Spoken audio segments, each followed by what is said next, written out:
எதிர்கொள்ள தயாராகும் போது தங்கள் முகங்கள் உறுதியுடன் இருந்தன. மேலும் அவரது இதயம் கோபத்தால் எரிந்து கொண்டிருந்த அஸ்வத்தாமா நாராயணன் என்று அழைக்கப்படும் தெய்வீக ஆயுதத்தை அழைத்தார். நாராயண பகவானால் அவருக்கு வழங்கப்பட்ட இந்த வலிமையான சக்தி அழிக்க முடியாதவர்களை கூட கொல்லும் திறன் கொண்டது என்று கூறப்பட்டது. கடுமையான அழுகையுடன் அஸ்வத்தாமா தண்ணீரை தொட்டு நாராயணனின் சக்தியை அழைத்தார். அவரவர் இராணுவம் முன்னேறி செல்லும்போது அவர்களின் போர்க்குரல்கள் காற்றில் எதிரொலித்தன. உலகின் தலைவிதியை தீர்மானிக்கும் போர் ஆபத்துடன் தொடங்கியது. அஸ்வத்தாமாவின் முன்னணியில் சக்தி வாய்ந்த நாராயண ஆயுதத்தை தனது எதிரிகளுக்கு எதிராக பயன்படுத்திய ரெட்டன்களின் மோதலுக்கு மேடை அமைக்கப்பட்டது. இடி முழக்கத்தில் சத்தம் வானத்தில் எதிரொலித்ததால் போர்க்களத்தால் பாதிக்கப்பட்ட பூமி வீரர்களின் காலடியில் நடுங்கியது. ஒரு காலத்தில் தெளிவான நீரவானம் இப்போது இருண்ட மேகங்களால் ஊழ்ந்தது. நிலத்தின் மீது மழையின் நீரோட்டங்களை வெளியிட்டது.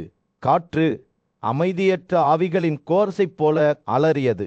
கடல்களை வெறித்தனமாக அடித்து ஆறுகள் தலைகீழாக ஓட காரணமாக அமைந்தது. உறவர்கள் துரோணரின் மகன் அஸ்வத்தாமனுக்கு பின்னால் அணிதிரண்ட போது அவர்களின் இராணுவம் வெல்ல முடியாததாக தோன்றியது. அவர்களுக்கு எதிராக நிற்க யாரையும் தைரியப்படுத்துவது போல் அவர்களின் சங்குகள் ஒரு முரட்டுத்தனமான சவாலை எழுப்பின. ஆனால் இந்த கொந்தளிப்பான குழப்பங்களுக்கு மத்தியில் சஞ்சய திருதராஷ்டிரரின் பக்கத்திலேயே நின்று போரின் கதையை நினைவு கூர்ந்தார். சொல்லுங்கள் ஓ சஞ்சயா என்று திருதராஷ்டிரர் கெஞ்சினார். நமது படை பலவீனம் அடைவதைக் கண்ட பாண்டவர்கள் என்ன ஆலோசனையை பின்பற்றினர்? நாம் எப்படி இவ்வளவு எளிதில் தோற்கடிக்கப்பட்டிருக்க முடியும்? சென்சையாவின் வார்த்தைகள் ஒரு தெளிவான படத்தை வரைந்தன. துரோணர் தரையில் விழுந்தபோது அவரது உயிரற்ற உடல் விழுந்த மரத்தைப் போல எங்கள் போர் வீரர்கள் பீதியுடன் தப்பி ஓடினர். சிலர் தங்கள் கதங்களை கைவிட்டனர். மற்றவர்கள் தங்கள் சொந்த குதிரைகளால் மிதிக்கப்பட்டனர். மற்றவர்கள் யானைகளால் இழுத்து செல்லப்பட்டனர். அவர்களின் உடல்கள் சிதைந்து உடைந்தால் சஞ்சயாவின் பதிவை கேட்ட திருதராஷ்டிரரின் கண்கள் திகைப்புடன் விரிந்தன. இந்த அஸ்வத்தமான் யார் என்று அவர் கேட்டார். அவரது குரலில் பிரமிப்பும் பயமும் கலந்திருந்தது. ஒரு மனிதனால் எப்படி சிதைந்து போன நமது சக்திகளை அணிதிரட்ட முடியும்? அதிலும் தனது குரலில் உறுதியுடனும் அமைதியுடனும் முன்னேறி சென்றான். அர்ஜுனன் விளக்கினான். அவனே துரோணனின் மகன். அர்ஜுனன் விளக்கினான். அவனே தான் பிறந்தவுடன் பிராமணர்களுக்கு 1000 பசுக்களை கொடுத்த போதகர் அஸ்வத்தமான். இந்திரனின் சொந்த குதிரையைப் போல ஒரு சக்தி வாய்ந்த கதனையுடன் பிறந்தார். மேலும் அவர் அந்த தருணத்திலிருந்து மகத்துவத்திற்காக விதிக்கப்பட்டுள்ளார். சென்சையா தனது கதையை தொடர்ந்த போது இருள் ஆழமடைந்தது. போரின் ஒளிகள் சத்தமாக அதிகரித்தன. திறம்ஸ் ஒரு கோபமான தாளத்தை ஒலித்தது. கடவுள்களை சண்டையில் சேர அழைப்பது போல அர்ஜுனனின் வார்த்தைகளை கேட்ட திருதராஷ்டிரனின் முகம் வேதனையுடன் மாறியது. நீ உன் போதகரிடம் பொய் சொன்னாய் என்று அர்ஜுனன் குற்றம் சாட்டினார். அவரது குரல் தூக்கத்தால் கனமாக இருந்தது. அஸ்வத்தமான் இறந்துவிட்டார் என்று துரோணரிடம் சொன்னாய். எனவே அவர் தனது கைகளை கீழே வைத்தார். ஒரு உதவியற்ற மிருகத்தைப் போல கொல்லப்பட்டாக ராஜாவின் கண்கள் விழுந்தன. தனது சொந்த குற்றத்தின் கசப்பான எடையால் எடை போனது. அர்ஜுனன் உண்மையை பேசினார் என்பதை அவர் அறிந்திருந்தார். அவர் உண்மையில் துரோணரிடம் பொய் சொன்னார். அவரது வார்த்தைகளை தனது போதகரை கொல்வதற்கு ஒரு சாக்குப்போக்காக பயன்படுத்தினார். போர் தீவிரமடைந்த போது அவர்களின் காலடியில் பூமி அதிர்ந்தது. வானம் இன்னும் இருண்டது. அறமெறியின் துளி கிழிந்தது போல் தோன்றியது. அதன் பின்னணியில் குழப்பமும் அழிவும் மட்டுமே எஞ்சியது. இந்த போரின் பேரழிவில் ஒரு சஞ்சீன் சபையிடம் அர்ஜுனனின் வார்த்தைகளை சொன்னபோது வலிமையான போர் வீரர்கள் அமைதியாக நின்றனர். ஆனால் கோபத்தால் நிரம்பிய அவரது குரலான பீமன் தனது சகோதரரின் வார்த்தைகளுக்கு எதிராக பேசினார். இது என்ன என்று பீமன் கூறினார். நீங்கள் ஒரு புத்திசாலியான நன்கூரக்காரனைப் போலவோ அல்லது தனது புலன்களை பெற்ற ஒரு பிராமணனைப் போலவோ பேசுகிறீர்கள். ஒரு சித்திரியனின் கடமை ஒழுக்கத்தை பிரசங்கிக்க மட்டுமல்லாமல் தன்னையும் மற்றவர்களையும் தீங்கிலிருந்து பாதுகாப்பதாகும். உங்களுக்கு சக்ராவின் வலிமை உள்ளது இருப்பிலும் எங்கள் எதிரிகளுக்கு எதிராக நடவடிக்கை எடுக்க நீங்கள் தயங்குகிறீர்கள். பீமனின் வார்த்தைகள் அதுலனின் இதயத்தை ஆழமாக வெட்டுகின்றன. ஒரு கூர்மையான அம்பு அதன் இலக்கை துளைப்பது போல நாங்கள் எப்படி நாடு கடத்தப்பட்டோம். 13 ஆண்டுகள் காடுகளில் வாழ வேண்டிய கட்டாயம் ஏற்பட்டது என்பதை நினைவில் கொள்ளுங்கள். எங்கள் ராஜ்யம் எங்களிடமிருந்து திருடப்பட்டது. திருப்பதி ஒதுவில் அவமதிக்கப்பட்டார். இந்த தவறுகள் அனைத்தையும் நீங்கள் மன்னித்து விட்டீர்கள். ஆனால் இப்போது நீங்கள் எங்கள் அவலநிலை குறித்து அலட்சியமாக தோன்றுகிறீர்கள். பீமனின் குரல் கோபத்தில் உயர்ந்தது. அவரது வார்த்தைகள் நாடு முழுவதும் கொந்தளிப்பை போல இருந்தன. எங்களுக்கு அநீதி இழைத்தவர்களுக்கு எதிராக பழிவாங்குவதற்காக நான் உங்களுடன் இங்கு வந்தேன். ஆனால் இப்போது நீங்கள் நீதியை விட நல்லொழுக்கத்தின் மீது அதிக அக்கறை கொண்டிருப்பதை நான் காண்கிறேன். நீங்கள் இரக்கத்தையும் மன்னிப்பையும் பற்றி பேசுகிறீர்கள், ஆனால் உங்கள் சொந்த பலத்தையும் போர் வீரராக எங்கள் தகுதியையும் அங்கீகரிக்கவில்லை. அதுலின் பதிலுக்காக காத்திருந்த கூட்டம் மீண்டும் அமைதி அடைந்தது. சென்சியன் ஆர்வத்துடன் பார்த்து கொண்டிருந்தான். கண்கள் சகோதரர்களின் பரிமாற்றத்தில் நிலைத்திருந்தன. ஆனால் அர்ஜுனன் பதிலளிப்பதற்கு முன்பு பஞ்சால இளவரசனான துரியோதனன் பீமனின் வார்த்தைகளுக்கு எதிராக பேசினான். நான் செய்ததில் என்ன தவறு என்று கேட்டான். நான் ஒரு பிராமணனின் கடமைகளை பின்பற்றினேன், ஆனால் தேவைப்படும்போது ஒரு சத்திரியராகவும் செயல்பட்டேன். நமது போதகரான துரோணர் மாயைகள் மற்றும் மனிதநேயமற்ற ஆயுதங்களில் தேர்ச்சி பெற்றவர். அவர் நமக்கு தீங்கு விளைவிக்க இவற்றை பயன்படுத்தினார். எனவே அவர் தண்டிக்கப்பட்டார். துரியோதனின் வார்த்தைகள் பெருமையுடனும் நீதியுடனும் இருந்தன. நான் அவரை போரில் கொண்டது தவறு என்று நான் நினைக்கவில்லை. மேலும் தவறவர்களை போரிடுமாறு வலியுறுத்தும் என் மகனை பொறுத்தவரை பயப்படுவதற்கு என்ன இருக்கிறது? அதனால் நீ மிகுந்த வீரம் கொண்ட போர்வீரர்கள், ஆனால் நீ நீதியை விட நல்லொழுக்கத்தின் மீது அதிக அக்கறை கொண்டதாக தெரிகிறது. சபை மீண்டும் குழப்பத்தில் வெடித்தது. இரு தரப்பினரும் தங்கள் பார்வையை விவாதித்தனர். சகோதரர்களும் அவர்களது கூட்டாளிகளும் சண்டையிடுவதை சென்சியா பார்த்தார். வாள் போன்ற அவர்களின் வார்த்தைகள் காற்றில் வெட்டப்பட்டன. ஆனால் துரியோதனின் கடைசி வார்த்தைகள் காற்றில் தொங்கிக் கொண்டிருந்தன. தங்களுக்கு அநீதி இழைத்தவர்கள் மீது நடவடிக்கை எடுக்குமாறு அதுலனுக்கு ஒரு சவால். இப்போது போராடுங்கள் என்று அவர் கூறினார். வெற்றி உங்களுடையது. போரினால் பாதிக்கப்பட்ட குரு ராஜ்யத்தின் மத்தியில் பாவையற்ற மன்னரான திருதராஷ்டிரன் தனது போதகர் துரோணரின் அவமானத்தை பற்றி புலம்பினார். பஞ்சாலாவின் இளவரசர் கிருஷ்ணஜிம்னாவின் அவமதிப்புகளுக்கு எதிராக தங்கள் மரியாதைக்குரிய போதரை பாதுகாக்க எந்த சத்திரியனும் ஏன் எழுந்து நிற்கவில்லை என்று அவர் சத்தமாக ஆச்சரியப்பட்ட மன்னர் பேசுகையில், அவரது தேரோட்ட வீரரும் ஆலோசகருமான சென்சியன் பாண்டவ போர் வீரரான ஆர்ஜுனன் கிருஷ்ணஜிம்மரை பார்க்க மறுத்ததாக அறிவித்தார். அங்கு இருந்த யுதிஷ்டிரன், பீமன், நகுலன், சகதேவன், கிருஷ்ணன், சத்யகி உள்ளிட்ட மற்றவர்கள் அவமானத்தால் முகங்கள் நிரம்பியபடி அமைதியாக இருந்தனர். இருப்பினும் சத்யகியால் தனது கோபத்தை கட்டுப்படுத்த முடியவில்லை. தனது போதகரை கொன்ற கொடூரமான செயலுக்காக அவர் கிருஷ்ணஜிம்னாவை கண்டித்தார். நீதிமான்களான வீரர்களின் கைகளில் மரணத்திற்கு பகுதியான மிக குறைந்த மனிதர் என்று அழைத்தார். சத்யகி தனது ஆபத்தால் தனது மூதாதையர்களும் சந்ததியினரும் 7 தலைமுறைகளாக பாதிக்கப்படுவார்கள் என்பதை அவருக்கு நினைவூட்டினார். சத்யகியின் வார்த்தைகளால் ஆச்சரியப்படாத கிருஷ்ணஜிம்னா எதிர் தாக்குதலுடன் திருப்பி சுட்டார். சத்யகி அநீதியானவர் என்றும் பாவமுள்ளவர் என்றும் அவர் குற்றம் சாட்டினார். தனது கண்டனங்களில் உள்ள பாசாங்குத்தனத்தை சுட்டிக்காட்டினார். கிருஷ்ணஜிம்னா சத்யகியின் சொந்த கடந்த கால மீறல்களை கொண்டு வந்தார்.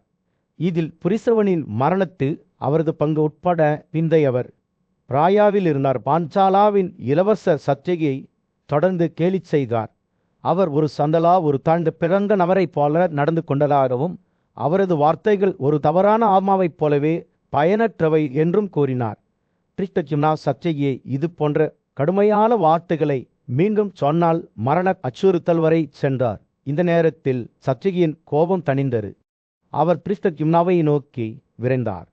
அவரை அந்த இடத்திலேயே கொல்ல முடிவு செய்தார். ஆனால் அவர் தனது இலக்கை அடைவதற்கு முன்பு பீமன் தலையிட்டு பின்னாலிருந்து சத்யகியை பிடித்து அவை கட்டுப்படுத்தினார். 2 போர் வீரர்களும் போராடிய போது அவர்களின் கோபமும் வலிமையும் ஒரு கடுமையான போட்டியில் அடைக்கப்பட்டன. குருசேத்ராவில் போரினால் பாதிக்கப்பட்ட நிலப்பரப்பு அவர்களின் உணர்ச்சிகளின் கொடூரத்தால் நடுங்குவதாக தோன்றியது. சக்தி வாய்ந்த சத்யகியும் பிரிஸ்தகிம்னாவும் வார்த்தைகள் மற்றும் கோபத்தில் புயலில் மோதிக்கொண்டதால் போரினால் பாதிக்கப்பட்ட ராஜ்யத்தின் தலைவிதி சமநிலையில் ஆபத்தான நிலையில் தொங்கிக் கொண்டிருந்தது. அவர்களின் பரிமாற்றம் குரு ராஜ்யத்தை நீண்ட காலமாக அழித்த பெரிய மோதலில் ஒரு நுண்ணிய வடிவமாக இருந்தது. நல்ல மற்றும் கெட்ட, நல்ல மற்றும் தீயவற்றுக்கு இடையிலான போராட்டம் எந்த தெளிவான வெற்றியாளரும் கண்ணில் படவில்லை. காட்சி வெளிவருவதை பார்த்த சென்சேயா இந்த மோதல் தொலைநோக்கு விளைவுகளை ஏற்படுத்தும் என்பதை அறிந்திருந்தார். இது வரவிருக்கும் போரின் போக்கை வடிவமைக்கும். துரோணரின் மகள் அஸ்வத்தமான் தனது எதிரிகள் மீது பேரழிவை கட்டவிழ்த்து விட்டதால் சூரியன் போர்க்களத்தில் விழுந்தது.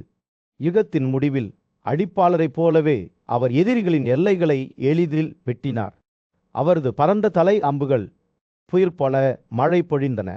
மாமிச உயிரினங்களின் கூக்குரல்களாலும் போர் வீரர்கள் மோதும்போது எகு மோதியதாலும் காற்று நிரம்பியது. பாண்டிய இராணுவத்தை அழிப்பதற்கான அஸ்வத்தாமனின் சபதம் போர்க்களத்தில் எதிரொலித்தது. யுதிஷ்டிரரின் படைகளின் இதயங்களில் அச்சத்தை ஏற்படுத்தியது. ஆனால் இளவரசனே உறுதியாக நின்று தனது வீரர்களை ஒரு பெரிய கதனையுடன் அணிதிரட்டினார். அது அவர்களின் அச்சத்தை அகற்றியது. 2 படைகளும் ரெட்டன்களைப் போல மோதியது. அவர்களின் தரநிலைகள் மற்றும் காசங்கள் சூரிய ஒளியில் ஒளிரும் போது அவர்கள் அடிகளை பரிமாறிக்கொண்டனர். அஸ்வத்தமான் நாராயண ஆயுதத்தை அழைத்தபோது போர் மூண்டது. அதன் நெருப்பு ஆம்புகளைப் போல காற்றில் எரிந்தன. பாண்டவ படைகள் அதை சுரையாடின. கோடைகால மோதலில் உலர்ந்த புல்லைப் போல படுகொலை செய்யப்பட்டனர். மன்னர் யுதிஷ்டிரரின் கண்கள் தீயிலால் விரிவடைந்தன. அவர் தனது இராணுவம் தனக்கு முன்னால் நொறுங்குவதைக் கண்டார். வேகத்தில் அவர் பிரிஸ்தகிம்னா மற்றும் சத்யகி ஆகியோரிடம் திரும்பி அவர்களை தங்கள் படைகளுடன் தப்பி செல்லுமாறு வலியுறுத்தினார். ஆனால் ஞானியும் சக்தி வாய்ந்தவருமான கேசவனாகிய வாசுதேவர் உறுதியாக நின்று பாண்டவர்கள் தங்கள் பதவிகளை கைவிடுவதை தடுத்தார். போர் வீரர்களின் காதுகளில் இடி முழக்கம் போன்ற அவரது குரலை அவர் அறிவித்தார். வண்டுவின் மகனான பீம்சேனா இந்த நோக்கத்திற்காக அணிதிரண்டார். அவரது வலிமையான கழுதை தயாராக இருந்தது. அஸ்வத்தமானின் ஆயுதத்தை தனது சொந்த பலத்துடன் எதிர்ப்பதாக அவர் சபதம் செய்தார். மேலும் அவரது வார்த்தைகள் அவரது தோழர்களின் இதயங்களில் ஒரு தீப்பொறியை தூண்டின. பாண்டவ இராணுவம் உறுதியாக இருந்தது. நாராயண ஆயுதத்திற்கு அடிபணிய மறுத்தது போர் அதன் உச்சக்கட்டத்தை அடைந்தபோது 2 படைகளும் மலைகள் மோதுவது போல் தலைசிறந்த போரில் மோதிக்கொண்டனர். அனைவரிலும் மிக பெரிய போர் வீரரான அர்ஜுனன் தனது காண்டிவ வில்லை பிடித்து கொண்டு முன்னால் உள்ளதை எதிர்கொள்ள தயாராக இருந்தான். நான் என் கைகளை கீழே போட மாட்டேன் என்று உறுதியுடன் கண்களை எரித்துக்கொண்டு சபதம் செய்தான். 2 படைகளும் ஒருவரை ஒருவர் எதிர்கொண்டதால் அவற்றின் எதிர்காலம் சமநிலையில் தொங்கிக் கொண்டிருந்ததால் முடிவு உறுதியாக இல்லை. ஆனால் ஒரு விஷயம் தெளிவாக இருந்தது. ஒரு பக்கம் மட்டுமே வெற்றி பெற முடியும். மேலும் உலகின் தலைவிதி சமநிலையில் தொங்கிக் கொண்டிருந்தது. பாண்டவர்களுக்கும் குருக்களுக்கும் இடையிலான போர் தீவிரமடைந்த போது சூரியன் போர்க்களத்தில் விழுந்தது. ஆண்டவ இராணுவத்தின் வலிமையான போர் வீரரான பீமன் அஸ்வத்தாமனின் நாராயண ஆயுதத்திலிருந்து வெளிப்படும் கடுமையான ஆற்றலில் மூழ்கிவிட்டார். ஆகியவனால் பயன்படுத்தப்பட்ட ஒரு ஆயுதம் பீமனை சுற்றியுள்ள தீவிர சக்திக்கு எதிராக சிறிதும் தாக்கத்தை ஏற்படுத்தவில்லை. இதனால் அவர் மூடப்பட்டிருப்பதை யாராலும் ஆக்க முடியவில்லை. அஸ்வத்தாமனின் தீப்பிழம்புகள் பீமனை நோக்கி ஒரு எரியும் நெருப்பைப் போல அதன் பாதையில் உள்ள அனைத்தையும் எரித்தன. பீமனின் தேர், குதிரைகள் மற்றும் ஒட்டுநர் ஆற்றலால் மூடப்பட்டிருந்தனர். இதனால் அவர்கள் கிட்டத்தட்ட கண்ணுக்கு தெரியாதவர்களாக இருந்தனர். ஆண்டவ இராணுவத்தின் போர் வீரர்கள் தங்கள் கைகளை கீழே வைத்தனர். மேலும் யுதிஷ்டிரர் கூட எதிரியிடமிருந்து தனது முகத்தை திருப்பினார். அடிமனும் வாசுதேவனும் ஆபத்தால் பயப்படாமல் விரைவாக தங்கள் ரதத்திலிருந்து இறங்கி வீமனை நோக்கி ஓடினர். அவர்கள் மாயையின் சக்தியை பயன்படுத்தினர்.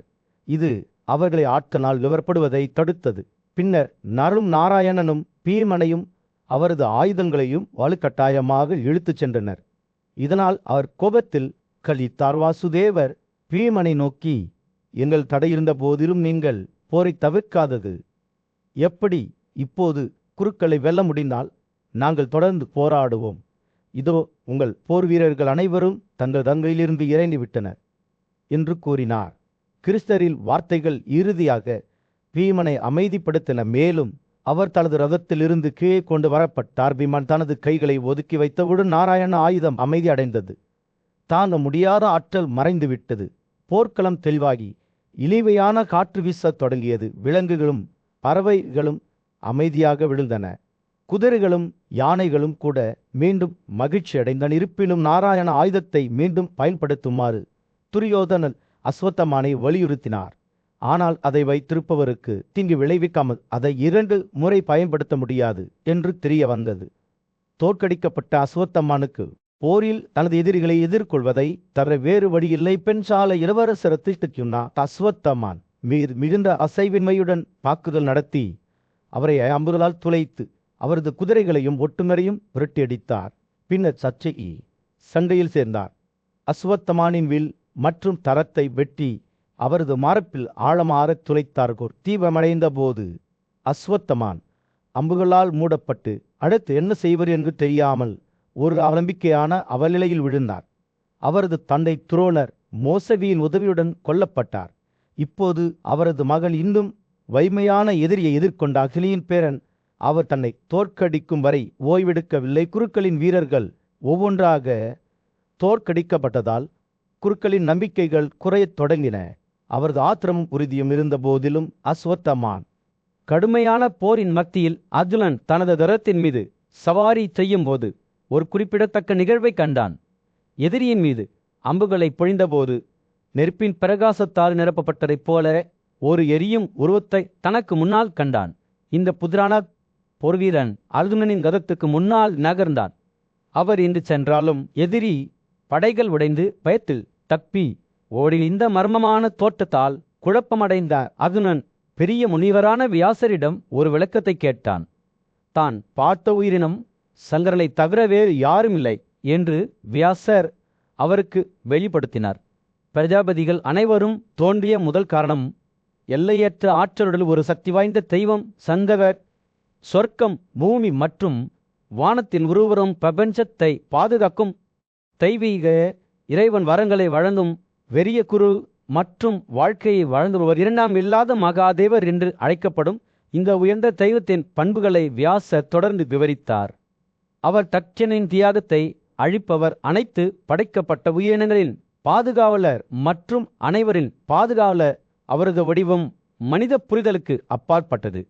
3 கண்கள், சக்தி வாய்ந்த கைகள் மற்றும் தலையில் கட்டப்பட்ட பூட்டுகள் அவர் உடைகளுக்கு தோள்களை அணிந்து கொள்கிறார்.